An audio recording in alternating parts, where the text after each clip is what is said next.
এটোৰ নাম প্যাৰাডাইস লেক। হাই এভৰিওয়ান, এয়া নগাঁও জিলাৰ মাজমজিয়া সামগ্ৰী হোমষ্টেৰ মাজমজিয়া অঞ্চলত প্যাৰাডাইস লেক দেখিবলৈ ইয়াৰ পানীখন নীলা হয়, বহুত নীলা হয়। চাৰিওফালে পাহাৰ শিলেৰে আবৃত। এই দেখাত সৰু হলেও এই ৰদটোৰ মাজেৰে আজিলৈকে কোনো পাৰ হৈ যাব পৰা নাই।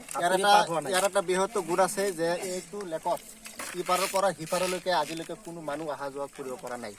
যদি গৈছে সি ঘূৰি অহা নাই।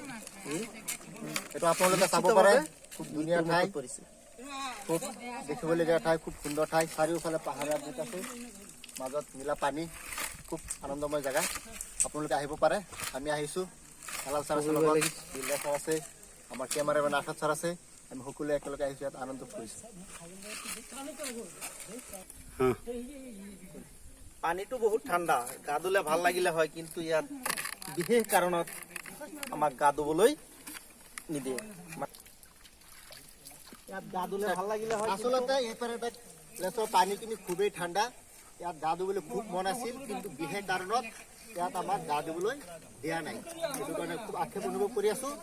আৰু যদি নেক্সট টাইমত যদি আহোঁ, আমি সকলোৱে একেলগে মিলি জুলি গা ধুবলৈ চেষ্টা কৰিম। মানে চাওক, পানীখিনি একদম বৰফৰ নিচিনা। ইয়াত গা ধুলে অপৰিষ্কাৰ হৈ যাব, সেইকাৰণে মানুহে সংৰক্ষিত অৱস্থাত ৰাখিছে। গতিকে এই পানীটোত যাতে আমি আহিলেও বা আপোনালোকে আহিলেও যাতে এইটো চাফা কৰি ৰাখে, তাত যাতে কোনো আৱৰ্জনা নেপেলায়, তাৰ কাৰণে তাত বিশেষ মন দিবলগীয়া কথা।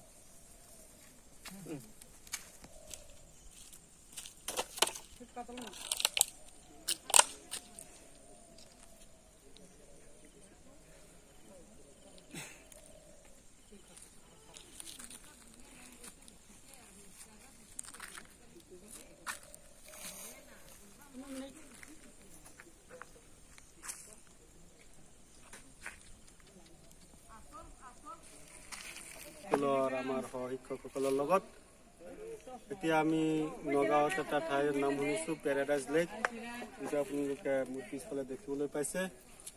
এই লেকটোত বহুত ধুনীয়া দৃশ্য আছে দেখিব লগা। আমি ইয়াত আহি গম পালোঁ যে এই লেকটোত বহুতো মানুহ আজিলৈকে পৰকাল প্ৰাপ্তি লাভ কৰিছে। ইয়াত আজিলৈকে সিটো পাৰৰ পৰা এইটো পাৰলৈ আজিলৈকে কোনো মানুহ ঘূৰি আহিব পৰা নাই। যদি গৈছে তাৰপিছত ঘূৰি আহিব পৰা নাই। এতিয়া আমি ঘৰৰ পৰা ভাবিছিলোঁ ইয়াত আহি গা ধুম বুলি ভাবিছিলোঁ, প্ৰস্তুত হৈ আহিছিলোঁ, কিন্তু ইয়াত আহি গা ধুব পৰা ব্যৱস্থা নাই। আৰু স্থানীয় ৰাইজেও বহুত মানা কৰিছে যে ইয়াত বহুতো মানুহৰ মৃত্যুবৰণ হৈছে, গতিকে ইয়াত আহি আমি গা ধুব পৰা নাই। গা ধোৱাৰ সিদ্ধান্তটো আমি সলনি কৰিলোঁ। আপোনালোকে এই স্থানটো নিশ্চয় চাব লগা স্থান, আপোনালোকে ইয়াত আহি চাব পাৰে।